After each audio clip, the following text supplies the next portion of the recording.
વિસાવદર તાલુકાના અધિકારીઓને લઈને કાલસારી ગામના માલધારીઓ ફરી ઉપવાસ આંદોલનના માર્ગે વળ્યા છે।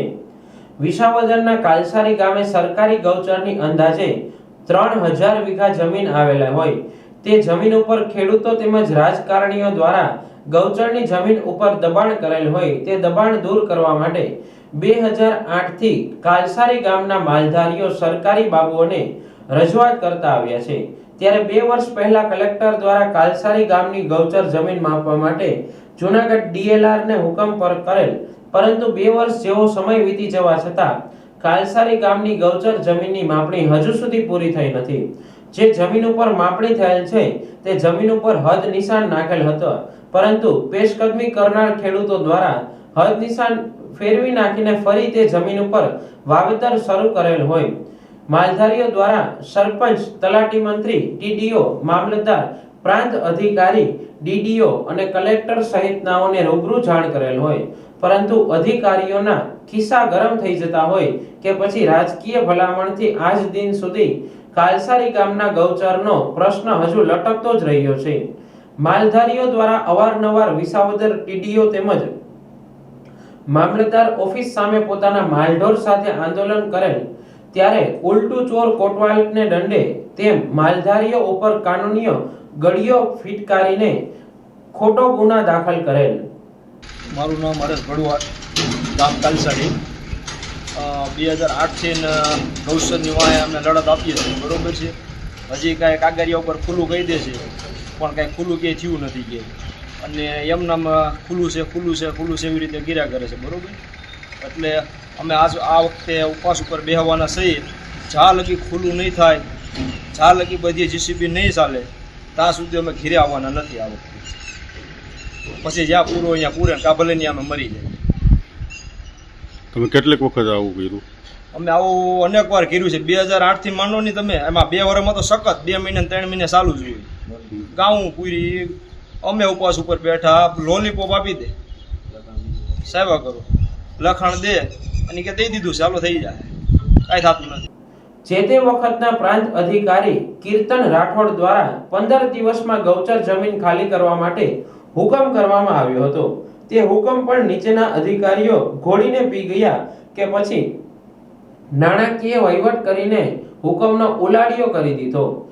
વિસાવદર ટીડીઓ દ્વારા માલધારીઓને લેખિત ખાતરી આપેલ કે 3 મહિનામાં માપણી પૂરી કરીને જમીન ખુલ્લી કરાવી દેશું। તે લેખિત ખાતરીનો પણ પૈસાના જોરે ઉલાડિયો કરી નાખ્યો હતો। કાલસારી ગામના માલધારીઓ દ્વારા ગૌચરની જમીન છૂટી ન થતા ઈચ્છા મૃત્યુની માંગ સાથેની અરજી 2 મહિના પહેલા કરેલ હોય, ત્યારે કાલસારી ગામના માલધારીઓ તારીખ 19/5/2025 ના રોજ વિસાવદર ટીડીઓ ઓફિસ સામે ઉપવાસ આંદોલન કરવા મજબૂર બન્યા છે। મારું નામ છે જાગાભાઈ દેવસીભાઈ મેવાડા, ગામ કાલસારીમાં રહે। 2008 થી અમે અરજી દેતા આવી છીએ, અનેકવાર અમે આંદોલન કર્યા, તોય અમારું લેખિતમાં આપે, પછી પૈસાથી નાણાંથી વહીવટી કરીએ છીએ, પૈસા અંદાજી કર્યું ખાઈ જાય, કાંઈ જવાબ અમને દેતા નથી। અમને લેખિતમાં આપ્યું છે તમે 3 મહિનામાં છૂટું કરી, 3 મહિના 6 મહિના થયા તો હજી અમને કંઈ છૂટું કરી દીધું નથી।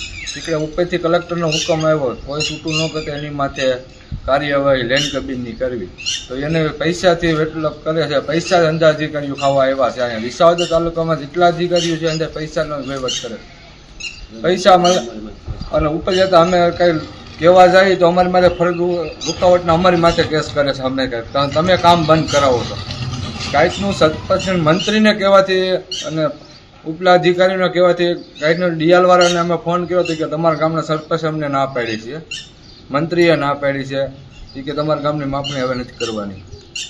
અમે ડીએલમાં ગયા કાગળિયા અમે માપણી સીટ માંગી હતી કે હજી તમારી માપણી સીટ અમારી થઈ નથી। તમામ વસ્તુનો અટાણે તલ હોવાઈ ગયા છે, બગીચા વેસાઈ જાય છે, સરપંચને વિડિયા નાખી છે મંત્રીને, તો એની માથે કંઈ કાર્યવાહી મંત્રી કરતો નથી। આપણે રજૂઆત લઈને જઈએ તો કે લેખિતમાં દેતો, તું લેખિતમાં અમને દે ને, અમે તને 2008 થી લેખિતમાં દેતા આવી છીએ, તો અટાણ સુધી અમને કામ કાર્યવાહી નથી, તો અમારી પાસે લેખિત માંગે છે, કોઈ તે લેખિતમાં અમને નથી દેતો। તો કેટલું ગૌચર ખુલ્લું થયું અત્યાર સુધી? અટાણે અમારી પાસે 500-700 વીઘા ગૌચર ખુલ્લું થયું છે, એ અમે અમારી રીતે માલધોર સારી છૂટું કર્યું છે। પંચાયત અમારી ભેગી નથી આવી એમાં ગૌસરમાં છૂટું જે એને છૂટું કર્યો ખાંભા નાખ્યા હતા અમે ખુદ ખાંભા નાખવા મદદ રૂપિયા ગયા હતા પંચાયતને તો એમાં અટાણ તલ વવાઈ ગયા છે ખાંભા કાઢી નાખ્યા છે તો વારા કરે રજૂઆત કરી છે મંત્રીને સરપંચને વિસાવદર અમે તાલુકા પંચાયતમાં જઈએ છીએ તો કે અમે કાર્યવાહી કરીશ તો હજી એની માથે કેમ કાર્યવાહી નથી કરી. આજના ખેત પેદાશના બજાર ભાવ પર નજર કરીએ